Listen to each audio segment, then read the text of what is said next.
بسم الله الرحمن الرحيم. ياسين والقرآن الحكيم إنك لمن المرسلين على صراط مستقيم تنزيل العزيز الرحيم لتنذر قوما ما أنذر آباؤهم فهم غافلون لقد حق القول على أكثرهم فهم لا يؤمنون إنا جعلنا في أعناقهم أغلالا فهي إلى الأذقان فهم مقمحون وجعلنا من بين أيديهم سدا ومن خلفهم سدا فأغشيناهم فهم لا يبصرون وسواء عليهم أأنذرتهم أم لم تنذرهم لا يؤمنون إنما تنذر من اتبع الذكر وخشي الرحمن بالغيب فبشره بمغفرة وأجر كريم إنا نحن نحيي الموتى ونكتب ما قدموا وآثارهم وكل شيء أحصيناه في إمام مبين واضرب لهم مثلا أصحاب القرية إذ جاءها المرسلون إذ أرسلنا إليهم 2 فكذبوهما فعززنا بثالث فقالوا إنا إليكم مرسلون قالوا ما أنتم إلا بشر مثلنا وما أنزل الرحمن من شيء إن أنتم إلا تكذبون قالوا ربنا يعلم إنا إليكم لمرسلون وما علينا إلا البلاغ المبين قالوا إنا تطيرنا بكم لئن لم تنتهوا لنرجمنكم وليمسنكم منا عذاب أليم قالوا طائركم معكم أئن ذكرتم بل أنتم قوم مسرفون وجاء من أقصى المدينة رجل يسعى قال يا قوم اتبعوا المرسلين اتبعوا من لا يسألكم أجرا وهم مهتدون وما لي لا أعبد الذي فطرني وإليه ترجعون أأتخذ من دونه آلهة إن يردني الرحمن بضر لا تغن عني شفاعتهم شيئا ولا ينقذون إني إذا لفي ضلال مبين إني آمنت بربكم فاسمعون قيل ادخل الجنة قال يا ليت قومي يعلمون بما غفر لي ربي وجعلني من المكرمين وما أنزلنا على قومه من بعده من جند من السماء وما كنا منزلين إن كانت إلا صيحة واحدة فإذا هم خامدون يا حسرة على العباد ما يأتون يأتيهم من رسول إلا كانوا به يستهزئون ألم يروا كم أهلكنا قبلهم من القرون أنهم إليهم لا يرجعون وإن كل لما جميع لدينا محضرون وآية لهم الأرض الميتة أحييناها وأخرجنا منها حبا فمنه يأكلون وجعلنا فيها جنات من نخيل وأعناب وفجرنا فيها من العيون ليأكلوا من ثمره وما عملته أيديهم أفلا يشكرون سبحان الذي خلق الأزواج كلها مما تنبت الأرض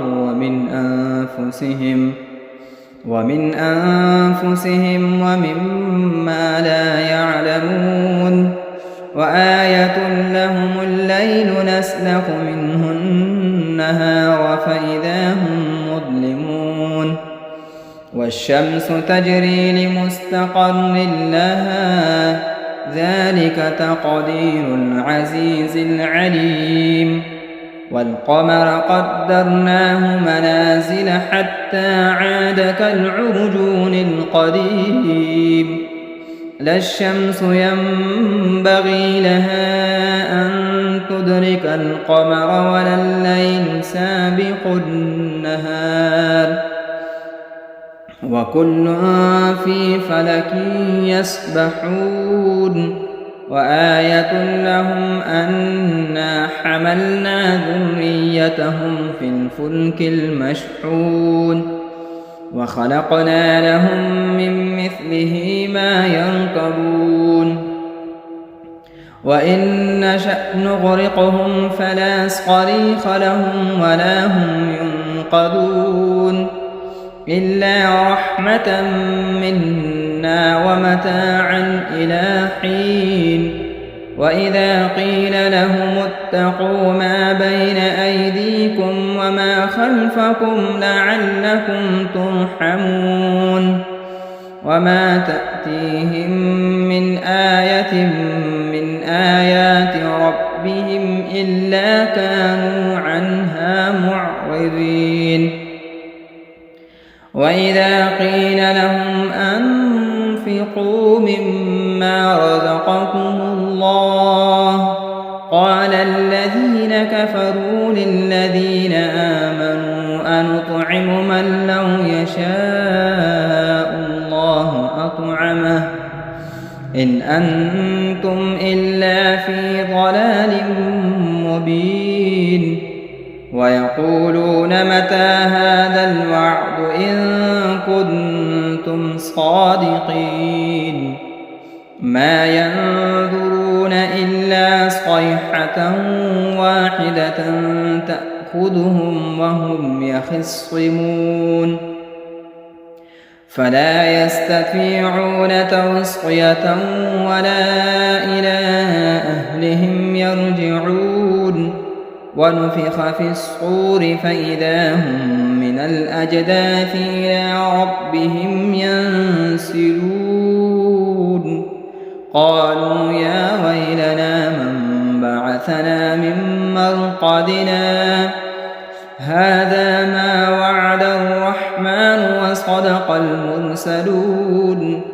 إن كانت إلا صيحة واحدة فإذا هم جميع لدينا محضرون فاليوم لا تظلم نفس شيئا ولا تجزون إلا ما كنتم تعملون إن أصحاب الجنة اليوم في شغل فاكهون هم وأزواجهم في ظلال على الأرائك متكئون لهم فيها فاكهة ولهم ما يدعون سلام قولا من رب رحيم وامتازوا اليوم أيها المجرمون ألم أعهد إليكم يا بني آدم ألا تعبدوا الشيطان إنه لكم عدو مبين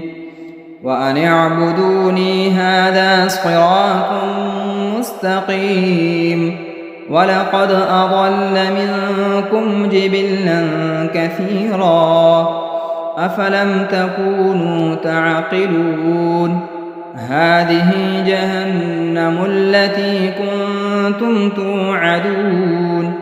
اصلوها اليوم بما كنتم تكفرون اليوم نختم على أفواههم وتكلمنا أيديهم وتشهد أرجلهم بما كانوا يكسبون ولو نشاء لطمسنا على أعينهم فاستبقوا الصراط فأنى يبصرون ولو نشاء لمسخناهم على مكانتهم فما استطاعوا مضيا ولا يرجعون ومن نعمره ننكسه في الخلق أفلا يعقلون وما علمناه الشعر وما ينبغي له إن هو إلا ذكر وقرآن مبين لينذر من كان حيا ويحق القول على الكافرين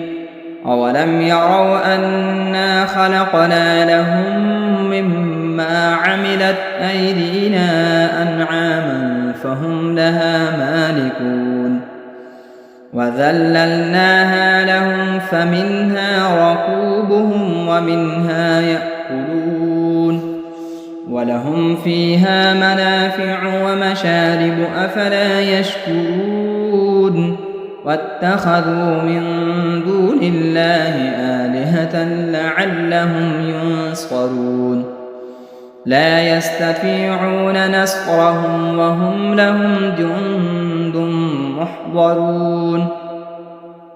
فلا يحزنك قولهم إنا نعلم ما يسرون وما يعلنون أولم ير الإنسان أنا خلقناه من نطفة فإذا هو خصيم مبين وضرب لنا مثلا ونسي خلقه قال من يحيي العظام وهي رميم قل يحييها الذي أنشأها أول مرة وهو بكل خلق عليم الذي جعل لكم من الشجر الأخضر نارا فإذا أنتم منه توقدون أوليس الذي خلق السماوات والأرض بقادر على أن يخلق مثلهم بلى وهو الخلاق العليم إنما أمره إذا أراد شيئا أن يقول له كن فيكون فسبحان الذي بيده ملكوت كل شيء وإليه ترجعون بسم الله الرحمن الرحيم الرحمن علم القرآن خلق الإنسان علمه البيان الشمس والقمر بحسبان والنجم والشجر يسجدان والسماء رفعها ووضع الميزان ألا تطغوا في الميزان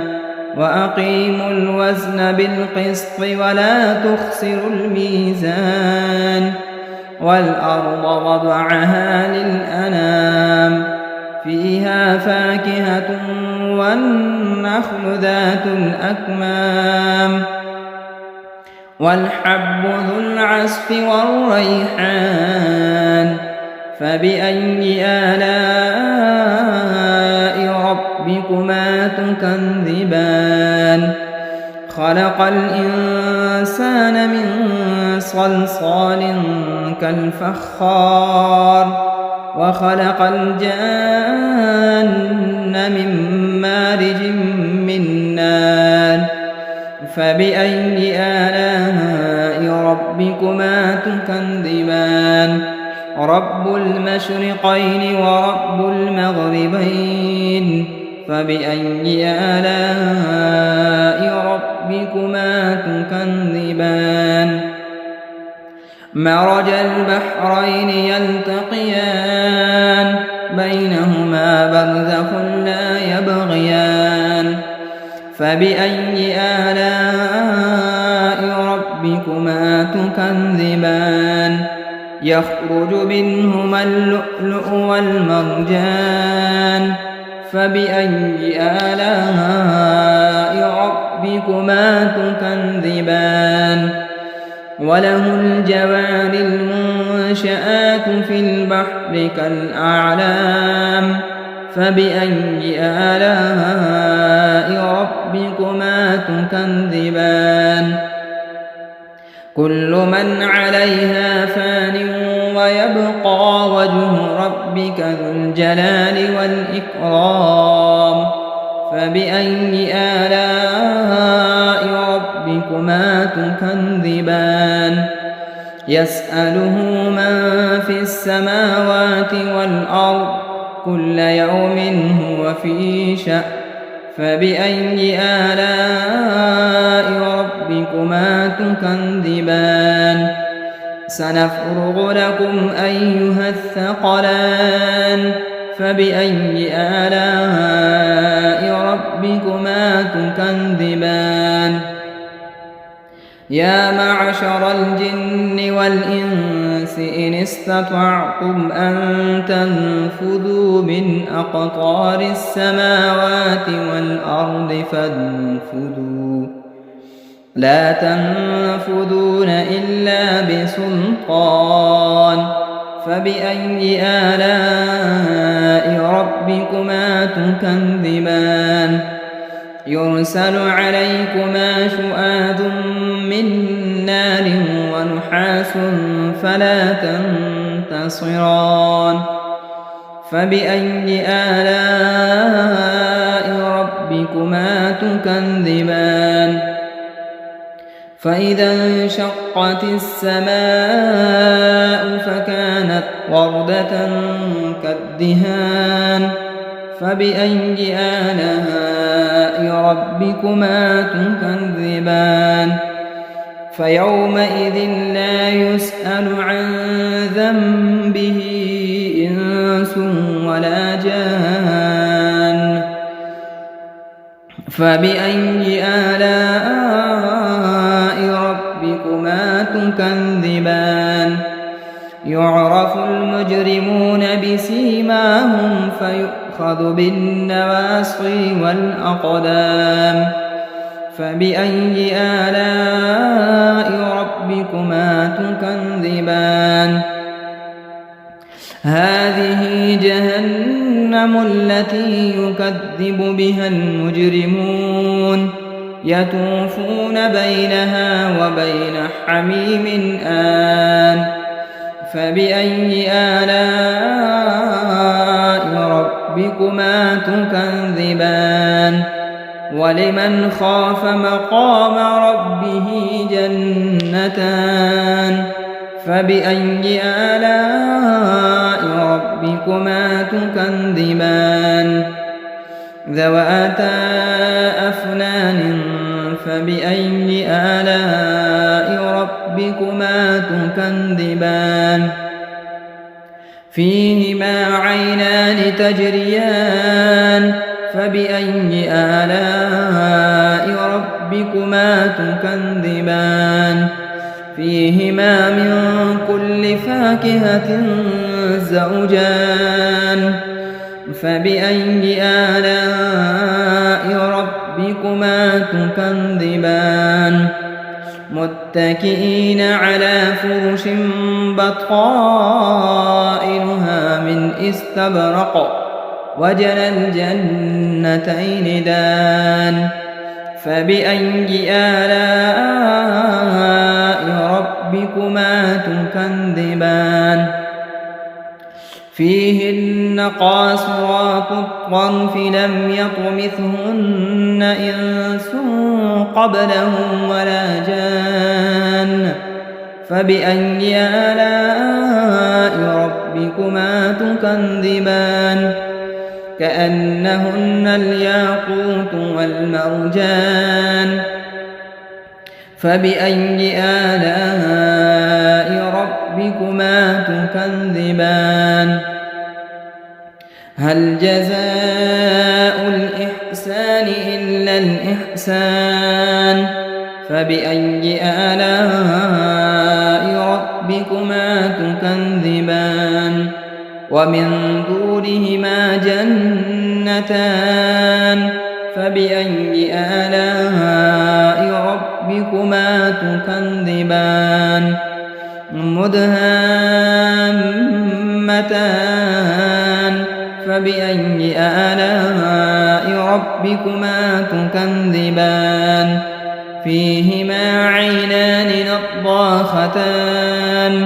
فبأي آلاء ربكما تكذبان فيهما فاكهة ونخل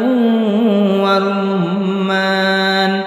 فبأي آلاء ربكما تكذبان فيهن خيرات حسان فبأي آلاء ربكما تكذبان حور مقصورات في الخيام فبأي آلاء ربكما تكذبان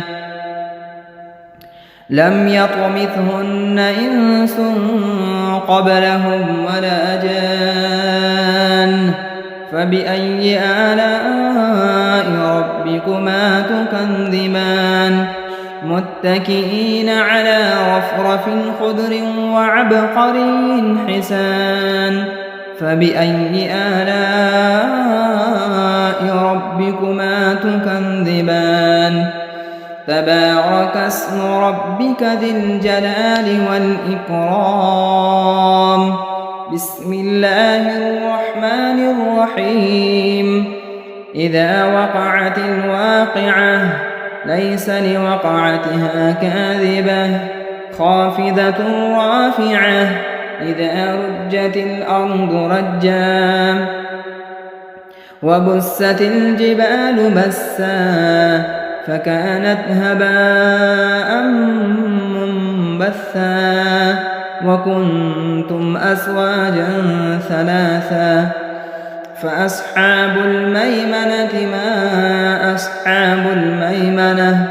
وأصحاب المشأمة ما أصحاب المشأمة والسابقون السابقون أولئك المقربون في جنات النعيم ثلة من الأولين وقليل من الآخرين على سرر موضونة متكئين عليها متقابلين يطوف عليهم ولدان مخلدون بأكواب وأباريق وكأس من معين لا يصدعون عنها ولا ينزفون وفاكهة مما يتخيرون ولحم طير مما يشتهون وحور عين كأمثال اللؤلؤ المكنون جزاء بما كانوا يعملون لا يسمعون فيها لغوا ولا تأثيما إلا قيلا سلاما سلاما وأصحاب اليمين ما أصحاب اليمين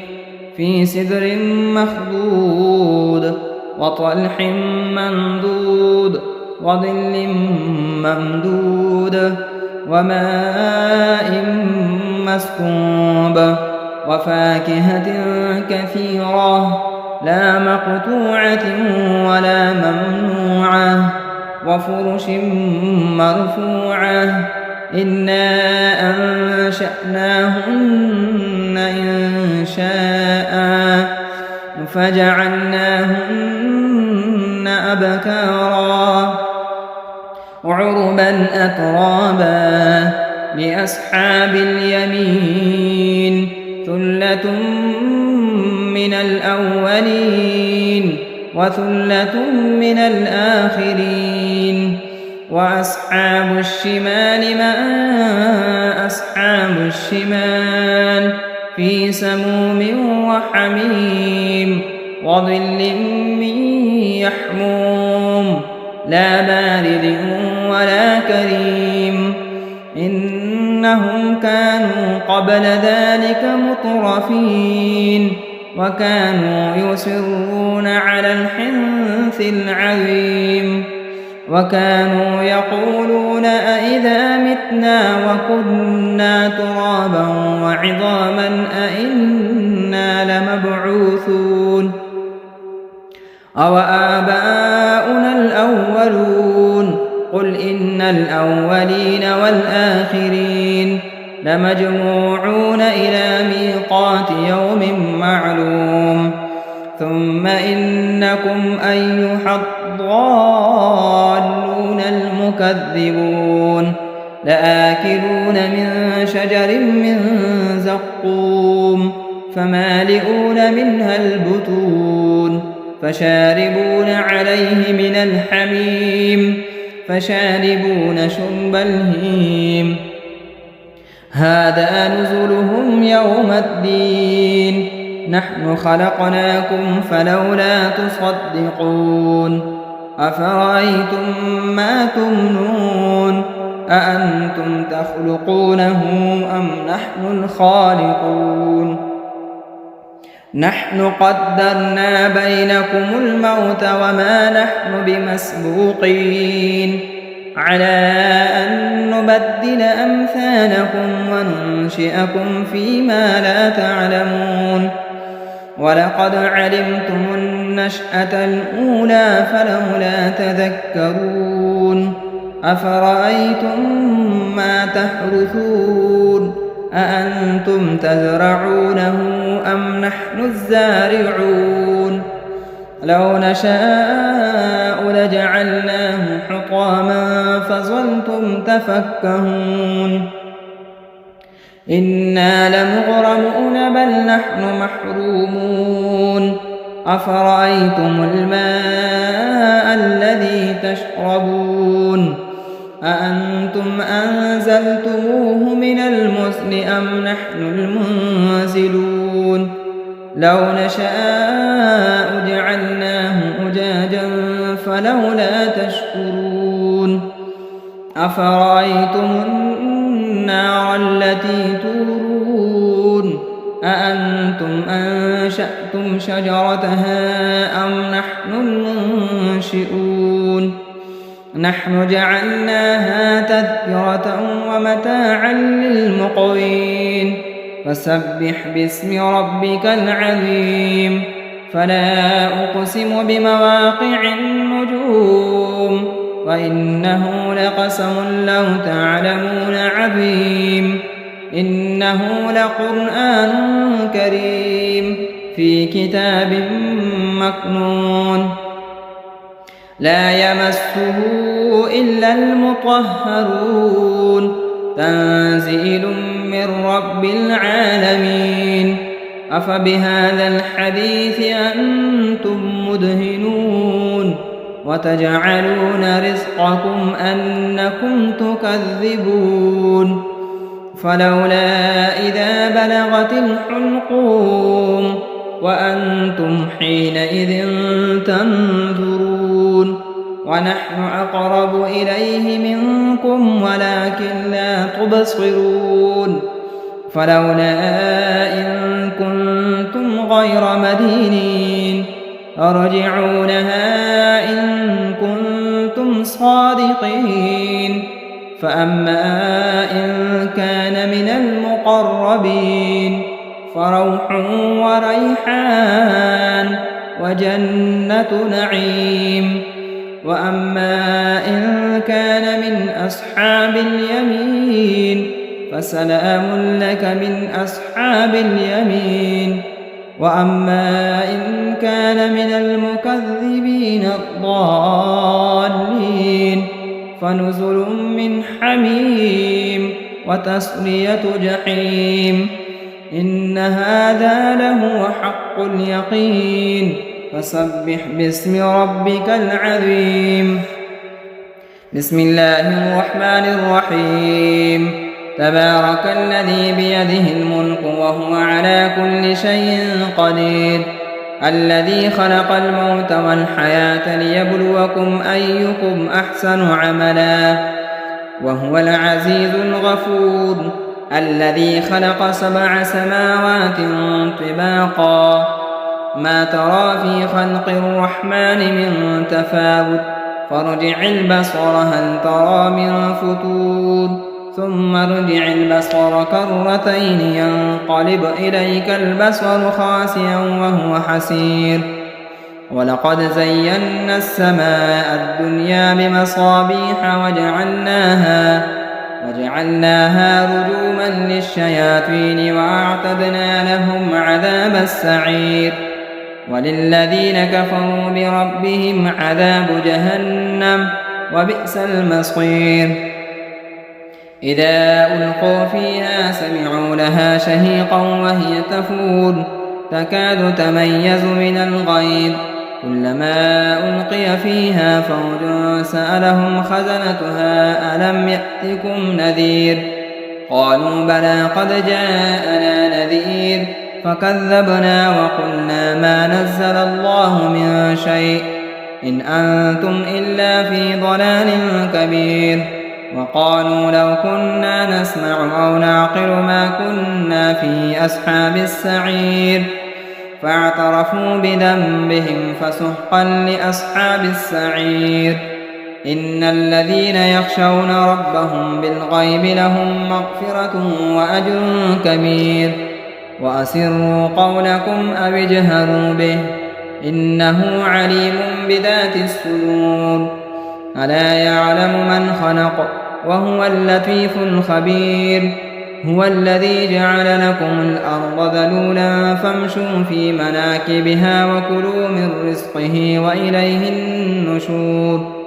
أأمنتم من في السماء أن يخسف بكم الأرض فإذا هي تمور أم أمنتم من في السماء أن يرسل عليكم حاصبا فستعلمون كيف نذير ولقد كذب الذين من قبلهم فكيف كان نكير أولم يروا إلى الطير فوقهم صافات ويقبض ما يمسكهن إلا الرحمن إنه بكل شيء بصير أمن هذا الذي هو جند لكم ينصركم من دون الرحمن إن الكافرون إلا في غرور أمن هذا الذي يرزقكم إن أمسك رزقه بل لجوا في عتو ونفور أفمن يمشي مكبا على وجهه أهدى أمن يمشي سويا على صراط مستقيم قل هو الذي أنشأكم وجعل لكم السمع والأبصار والأفئدة قليلا ما تشكرون قل هو الذي ذرأكم في الأرض وإليه تحشرون ويقولون متى هذا الوعد إن كنتم صادقين قل إنما العلم عند الله وإنما أنا نذير مبين فلما رأوه زلفة سيئت وجوه الذين كفروا وقيل هذا الذي كنتم به تدعون قل أرأيتم إن أهلكني الله ومن معي أو رحمنا فمن يجير الكافرين من عذاب أليم قل هو الرحمن آمنا به وعليه توكلنا فستعلمون من هو في ضلال مبين قل أرأيتم إن أصبح ماؤكم غورا فمن يأتيكم بماء معين صدق الله مولانا العظيم.